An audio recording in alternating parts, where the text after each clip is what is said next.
Why is everyone so stupid? Why aren't more people intelligent? Like me. I'm so lonely.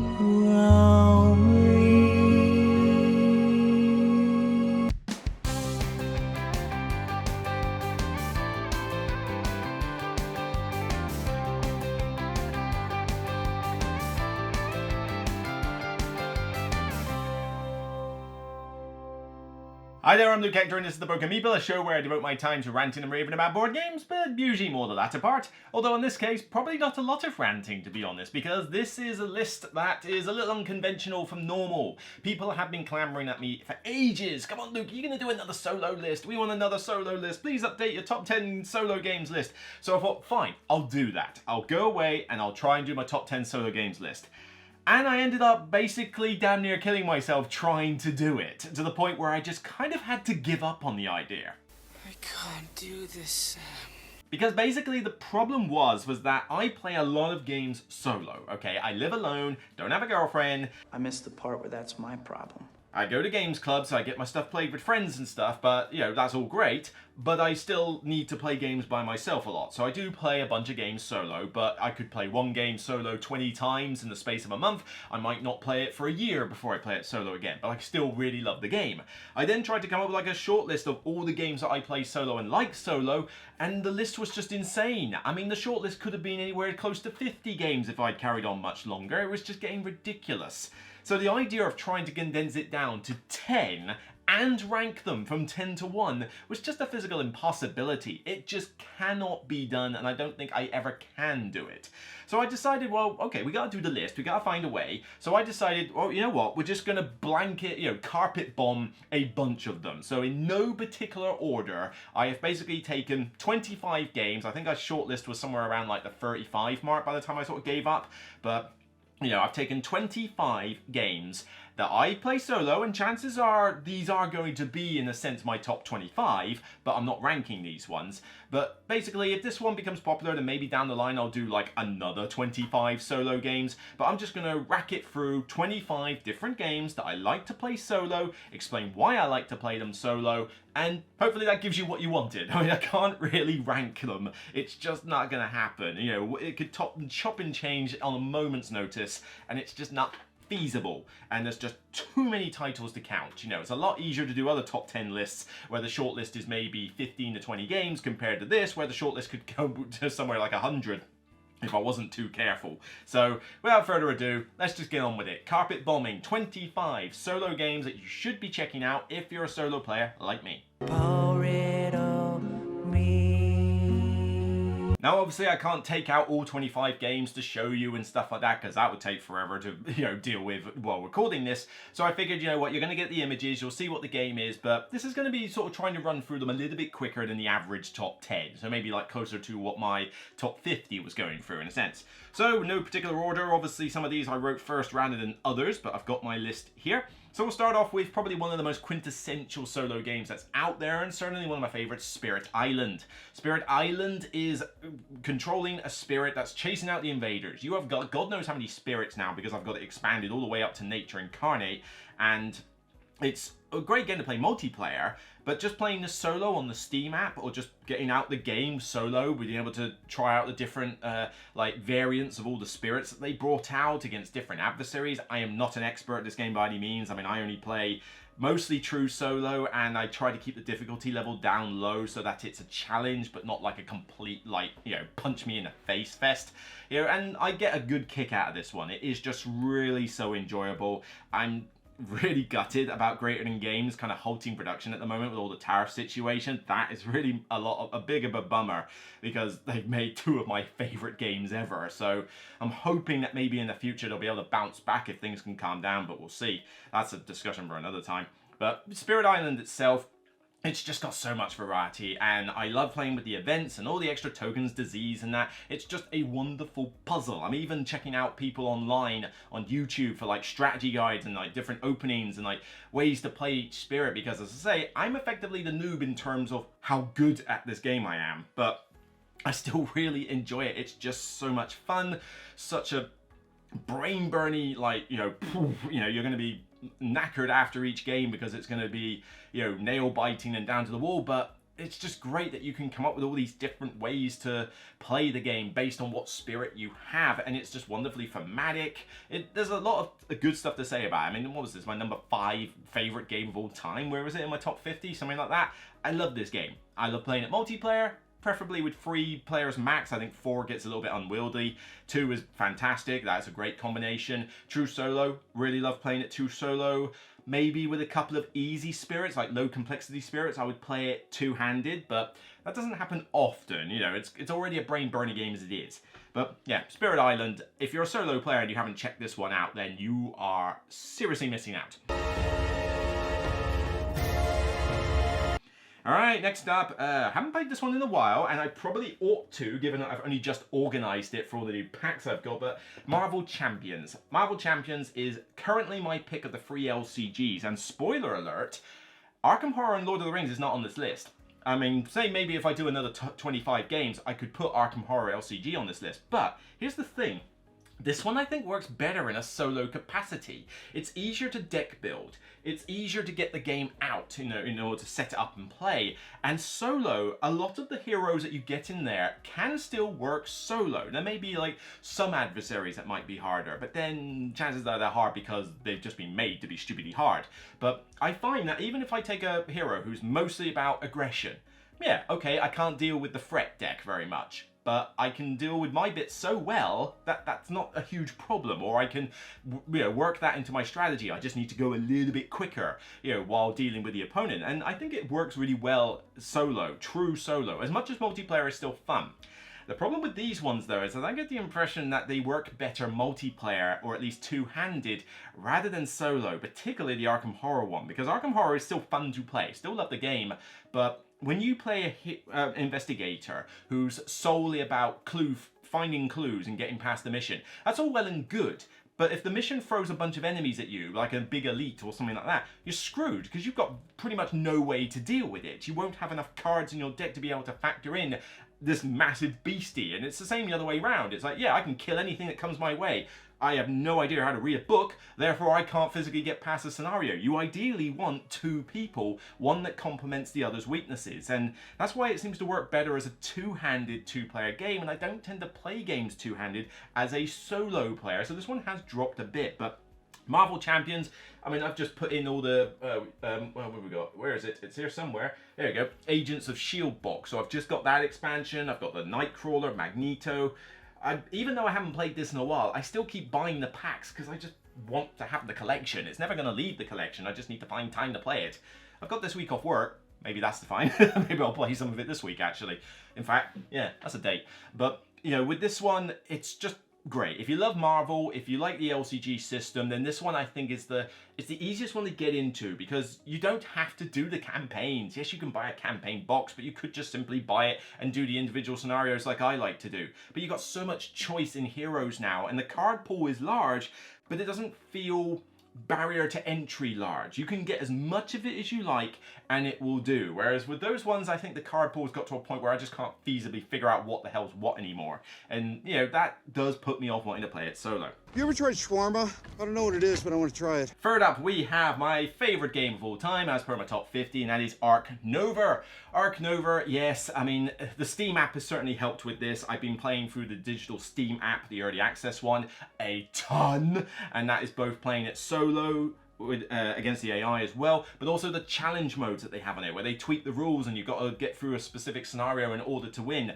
They've just been so much fun, but the app has allowed me to play it solo a lot, you know, a lot more often than I normally would. But even if I just get the game out and play it with the pieces, the solo mode in this is great. You know, you can play the Arno bot, whatever variant is online. I like it, it's cool, but I find it's a bit cheaty for me. You know, I mean, it can literally just leap bounds with the points it gets, but at a moment's notice without any real warning. It's just, I don't know, I'm in 2 minds about it. But I like playing the normal solo mode in this. You've got 20 turns, so many breaks, you've got to get to a certain points limit in the 20 turns, so you got to be efficient, you got to try and get your action economy good, and I just think it makes for a fairly quickish game as well. But even playing on the digital app against the AIs, it's, you know, it's a decent AI system in the actual app. You know, when you play it on higher difficulties, you know, particularly on the hard setting, And it allows me to get everything I love about Ark Nova done, but in a shorter space of time than if I was playing it with 3 or 4 players. It's definitely a very different feeling game though, when you're trying to condense yourself to that 20 turn limit, rather than, you know, in multiplayer, where chances are you will have a lot more than 20 turns by the time the game ends. But it's good practice for you, because if you can be efficient and think, right, if nothing was in my way, if I had 20 turns, can I get to the end target? And the more you practice doing that, the quicker you become in the multiplayer session. So it's almost kind of a good training tool. But it's Ark Nova. It's the card system, it's the typewriter mechanic as I call it. Whether you use the Arno bot or the digital app or the normal 20 turn solo mode, I still just really love playing this game. And it can work multiplayer, but it especially still works solo. This is the life. You know, I've recently done a review for Apex Legends from this company, but that's not on this list. I've never played it solo. This one is the one they did previously, that Big Wox one, done by a computer game, which is Frostpunk. Frostpunk is a extremely faithful adaptation of the computer game, and the computer game is already a good amount of fun, although I've still not played Frostpunk 2. I've heard mixed reviews about it, but it's on my agenda maybe to buy it at some point later in the year and play it when it's a bit cheaper. But with this one, Frostpunk, it's a great solo game to play, because you can play it co-op and you can have each person on each station, but it's not too difficult to micromanage some of those things yourself when you play it solo, and then you get all the decision making about where you're going to explore, where you're going to dig for resources, the laws you're going to pass, and it just makes for, like, certainly one of the biggest table hogs in the world when you try and get it on your table. But for a good thematic setting, I mean, you play this with that tower in front of you with all the bits and bobs, and then put on the Frostpunk soundtrack on in the background. It makes for one of the most thematic things that you can do, maybe shy of one other one on this list. We'll get to that later, but you know, I find that putting soundtracks on when you play games solo really does add to the vibe. There are some people on YouTube, I forget, like Board Game Music and a few others, where, you know, they release like ambient tracks for games. Some are better than others in terms of their compositions. You know, some go a bit too rinse repeat for my liking, but yeah, it's great the way you do put on some of these games, even something like a little nature themed game, and you put on just like birdsong in the background. It kind of just adds to the ambiance.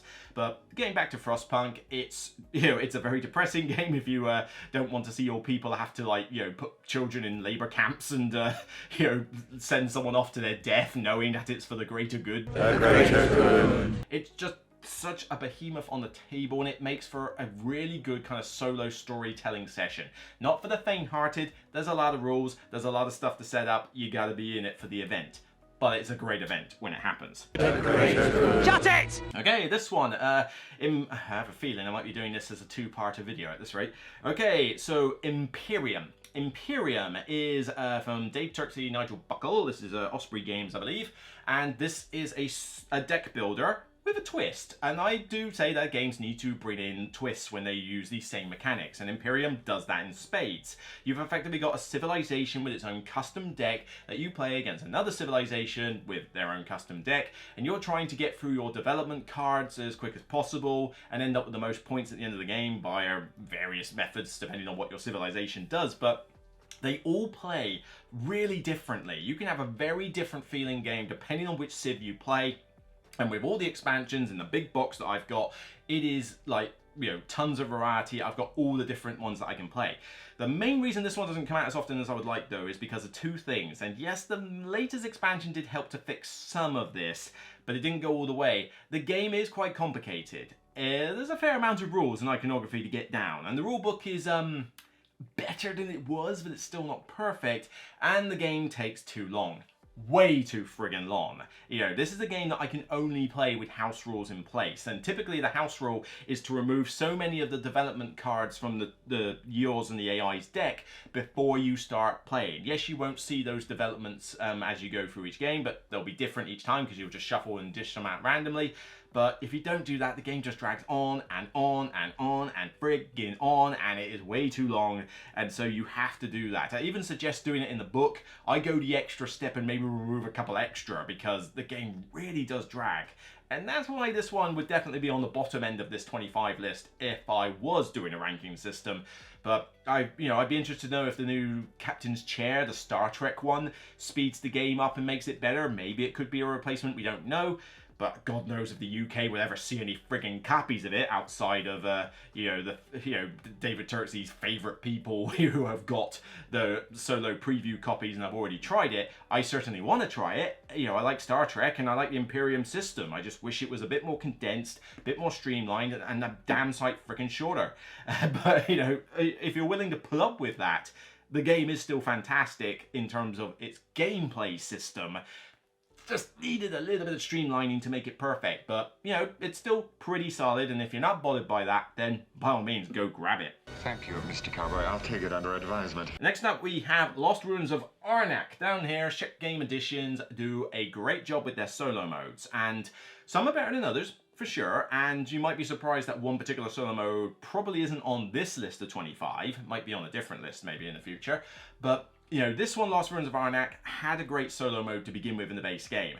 It just got better and better, and particularly with the latest expansion, throwing in the campaign mode, that just made the solo mode fantastic. I mean, you play through this, pseudo-story part of several different games that tweak the system, tweak the rules, and you can play them one at a time. You could just play a scenario on its own. You don't even have to do it as part of a campaign if you're desperate, but you've now got more variety with the solo mode, and the solo mode is very easy to operate. It doesn't take a lot of effort. I mean, it's mostly just an AI card deck that you flip the cards over and do its action, and you can tweak the difficulty for green to red based on what scenario it is. But this allows you to have all the fun with Lost Ruins of Arnak with the deck ability part, the worker placement, using a different temple board, and trying out all the different characters, because now you've got the leaders characters, which basically allow you to have an asymmetric power and a different style of play. All of these are really good fun to play with, so there's a lot of variety with this game now, and the latest expansion just really made the solo mode stand out. It was already good, but with this, it becomes even better, and I'm certainly up for more content for this game. Just don't add any more complication. You can just give me more leaders, more cards, and I'm perfectly sorted. The whole new big storage box thing, I'm definitely gunning for that, because A, I need a better box, but also I just want more content, and I'm ready to eat it up because it is one of my favorite games. This one is still fantastic, and I'll play it multiplayer. Perfectly fine to play it multiplayer. It's great fun to play it multiplayer. But the fact that I can bring this out for a relatively straightforward solo that doesn't take too long to learn all the extra, the rules for the solo mode, makes this one a good one. And that's something that really does help with solo modes. Co-ops are fine because you have to learn all the rules of the game anyway, so whether you play it solo or multiplayer doesn't really matter. But for games where it's typically multiplayer and you have to learn a new set of rules for solo, I do like it when the solo rules are not like a whole extra game upon themselves. And, that can sometimes get in the way. There are tapestries. Next up on the list, we have Cascadia. Cascadia, nice little box down there. This one is just a nice, quick and easy game to pull out for solo. Just being able to go, right, I'm going to say, you know what, I need a little puzzle game just to keep me entertained for 30 minutes or so, tops. There's this one, nope, Cascadia it is. And then I love playing this multiplayer with the parents, family, and other people, but playing it solo, you've got all those different challenges that you do. So, right, I've got to play this scenario, so I need to have, this starting tile, I need to have these particular animals, and as I play this, I'm not allowed to put hawks next to, foxes for whatever reason. You basically have some other restriction, and you're trying to get essentially bronze, silver, gold for points. At least a minimum to pass, and then how well can you do. I love these in games. I love these little AI challenges. I mentioned Ark Nova earlier with the challenges they put on the digital app. I love these things because you get to play the game that you had before, but having the extra little challenge means that you've got something that you've got to adapt to. It's better than just simply saying, right, here's 100 points, try and get 100 points. All right, next difficulty, here's 150, try and get 150 points. Is that? It works, but it's a little stale. I prefer having a little twist. And yeah, this one says you got to get 50 points, 70 points, 100 points, whatever.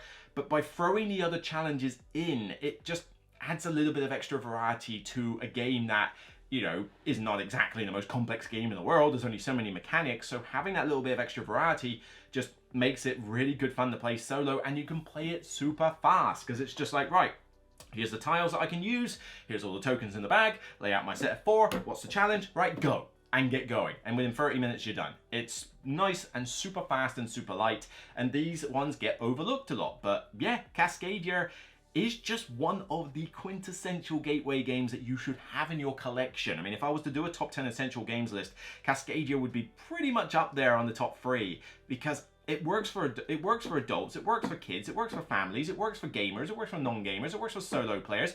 There's just nothing the game doesn't achieve. It's that solid. It really is. You're not sleeping with it, are you, Ray? Alright, next up we have, another Czech game edition title. In fact, where far are we? Oh, good blimey, yeah, this is definitely going to be a two-part video.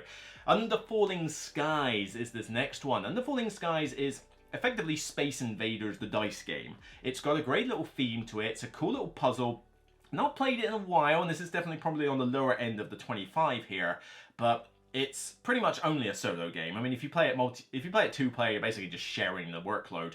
But it's a case that you've got to allocate these dice to things like power generators and guns, and, you know, expand out your base with this little drill thing at the bottom. But all the while, you've got the big Space Invader thing coming from up above. You know, it's like, drop down in reverse direction. Increase speed, drop down, and reverse direction. It's coming down, it's triggering other bad effects, but you're trying to fend off the fighters as they come by. Again, it is very much Space Invader style, and it's a cool little dice puzzle game. You know, sometimes the dice will just hose you. It happens, it's a dice game, but you know, there's a reasonable amount of mitigation, but if you just accept it's a dice game with a cool theme, then fine. I don't need to play the campaign mode in this. I think the campaign is like, it's fine, but whatever. But I do like just playing it as a one-off every now and again, just to go, all right, I can do this, right? If I use this die here, combine this, right, I need to shoot that, right, that's done. Oh God, I need to expand though.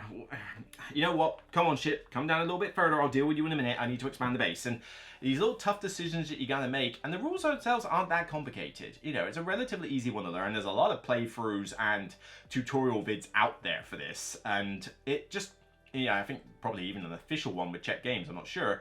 But it's, yeah, it's a really solid solo-only dice game, but it's not just simply chuck dice and hope for the best. You still have meaningful choices to do with said dice, and that, again, makes it relatively quick. We're probably talking 45 minutes with this one, because you do need to do a bit more thinking on your turns if you want to actually succeed.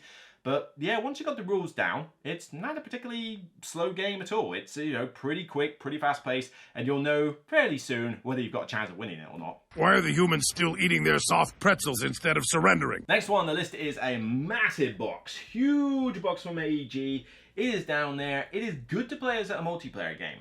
But I actually found that the solo mode in this works pretty well at simulating what a multiplayer experience is. This is Edge of Darkness. Now, yeah, chances are you're going to find it hard to get a copy of this. I think it was Kickstarter exclusive, and with the whole tariff situation, I think AEG are going to struggle to even make this one anymore, so this might just be a personal thing, but maybe you'll get lucky and find it on the Bring and Buy somewhere.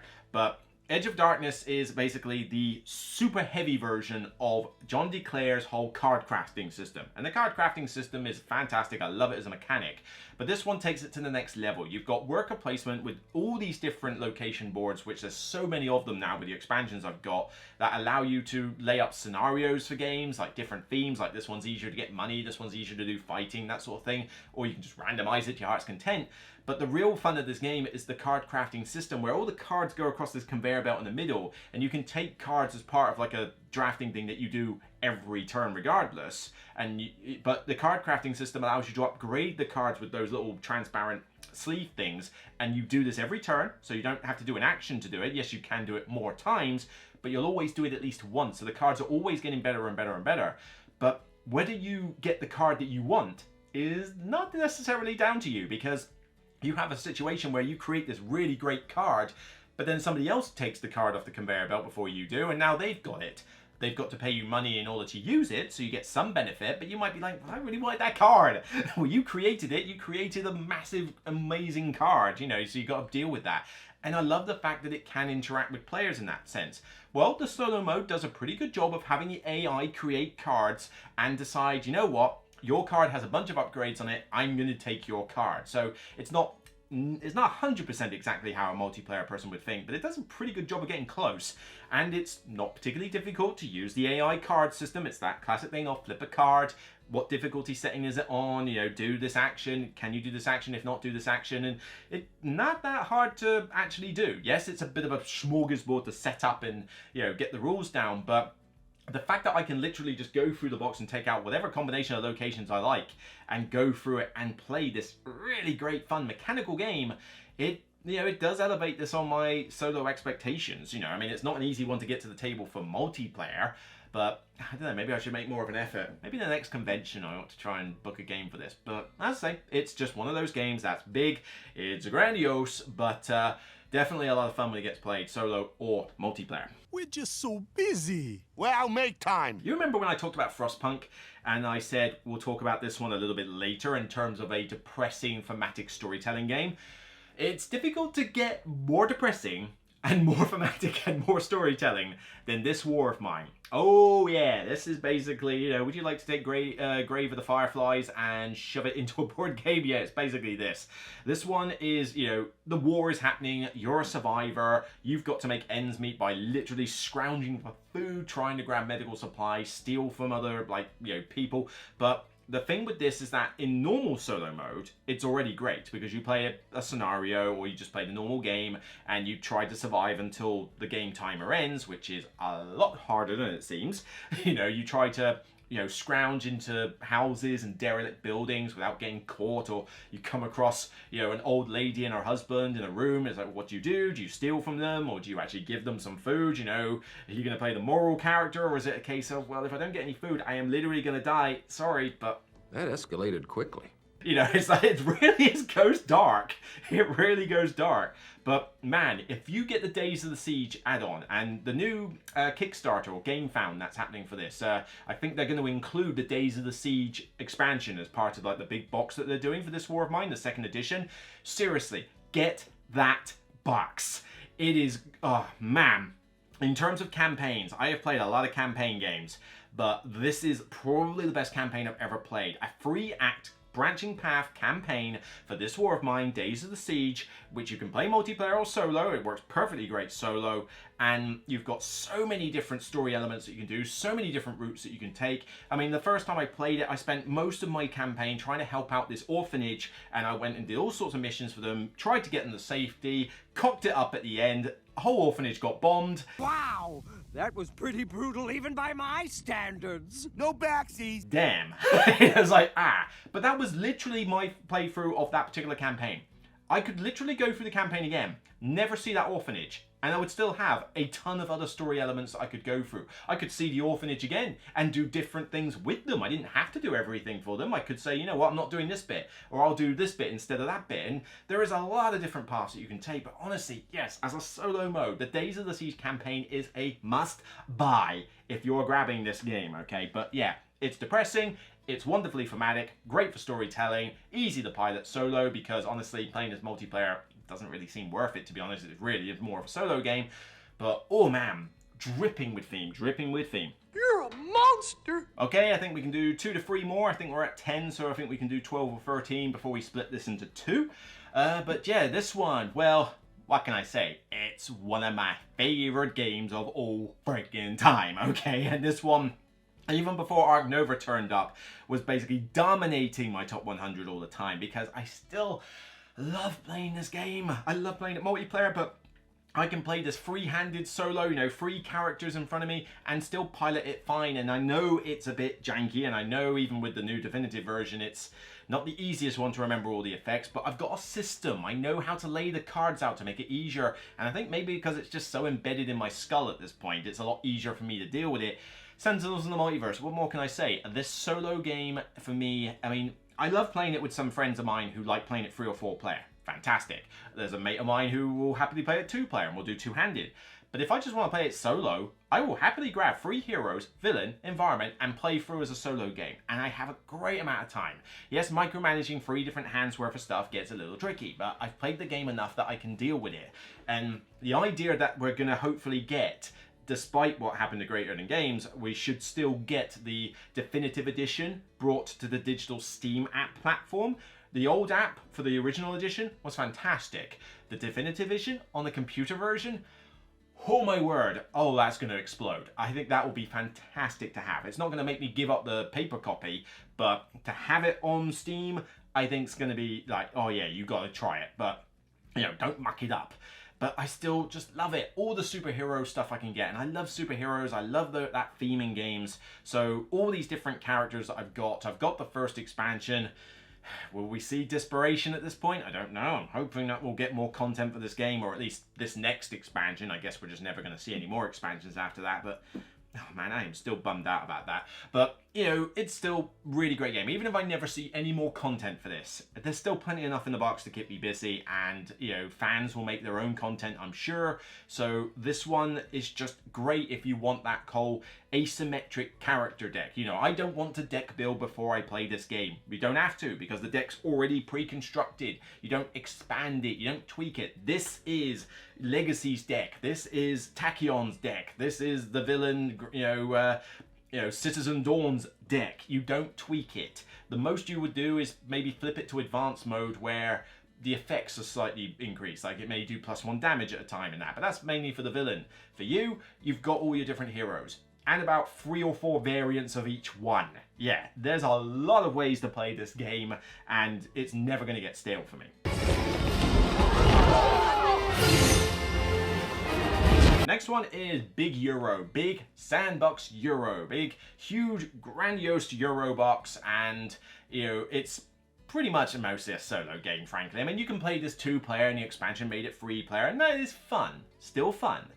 But I still find myself playing it mostly solo, and that is Fields of Arle. This is the ultimate Uwe Rosenberg sandbox in a game. It's just, you know, all the Euro mechanics you want. I mean, I want to build all these buildings, I want to go raise animals, I want to farm wheat and breed, I want to expand my farmyard, I want to clear up all these peaty bogs and mine peat, then I want to upgrade all my tools, then I want to make some coats and maybe some shoes, trade with the local neighbours, maybe import overseas, could get some tea as well, import some of that. You know, what do I want to do? Do I want to chop trees down? Do I want to be a lumberjack, fisherman, baker?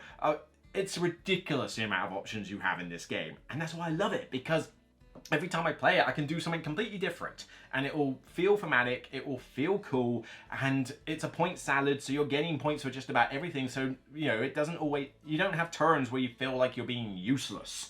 You know, it's just really, really solid, and, you know, I get that maybe it could overwhelm a few people, but you know, the rules themselves aren't that complicated. It's just there's a lot of options, and that's what tends to overwhelm people. It's like, I get how these work, but where do I even friggin' start? And it's like, well, I love games like that. That's the kind of sandbox I go for, so why do you think I'm loving this one? And it always ticks the boxes. You know, I've seen like damaged copies of this on shops on retailers before, and people have sort of said, you know, it's like, you know, do you like fancy this one? It is quite an expensive box, and it's like, there's one with a damaged box. Trust me, if you can get this game for like, what was it? I think it was like 40-something pound because it had a damaged box. You know, that's pretty cheap for Fields of Arle or something. With all the stuff you get in it, it's totally worth that price. Yeah, seriously, go for this one if you find it. You know, it can work 2-player. It still works as a 2-player game. But the fact that it works so well solo just means that someone like me can actually get some time with it. Because if I couldn't play it solo, I don't think it would be in the collection for that long. Right, and last one we're going to talk about here is Star Wars, specifically Outer Rim. Outer Rim's really gone up in my list recently with the expansion, fixing a lot of problems with it, and just the fact that I'm enjoying playing it more often, you know, because there are players I have now found who enjoy it as much as I do. But the Unfinished Business expansion really did elevate the solo mode a bit by making sort of bounty hunters a lot more viable. But you know, playing this game solo is just good fun. You know, you've got the galaxy laid out, all the different contacts and everything, and you've got an AI opponent that's running around trying to get to 10 fame. You've got to beat them to that point, so it feels like you're playing a multiplayer game in some respect. But you get to enjoy all the sandboxy choices of, all right, which items do I feel like? Which character am I going to have? What ship do I want? Fast ship? Shooty ship? Am I going to go around bounty hunting? Am I going to do missions? Am I going to just basically explore? You know, all these different choices you can make.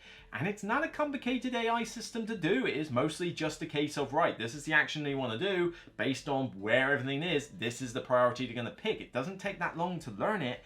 And yet, you get all the fun, sandboxy, thematic Star Wars experience. I mean, this is one of the best Star Wars games that's out there. You've got this one, Star Wars Rebellion, which I've actually managed to play a couple of times lately. Thank God, I still remember how good it was.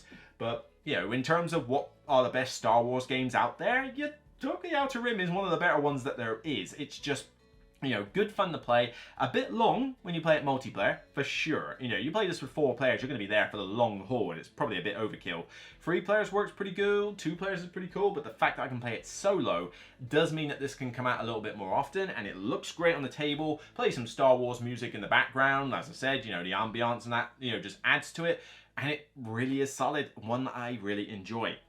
Right, my voice is starting to go, and this video is already getting on to the 30-40 minute mark, so I think it's probably best to do this as a 2-parter. So, yep, don't worry.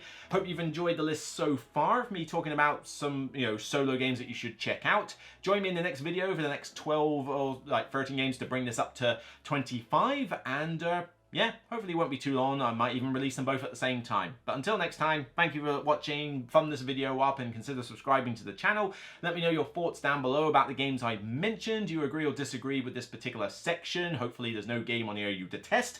But if you do, then by all means say why, because I'm interested to see both sides of the coin. Of course, keep all your comments civil, keep them on topic, no insults, no flaming. You know, let's just keep it as a fun discussion.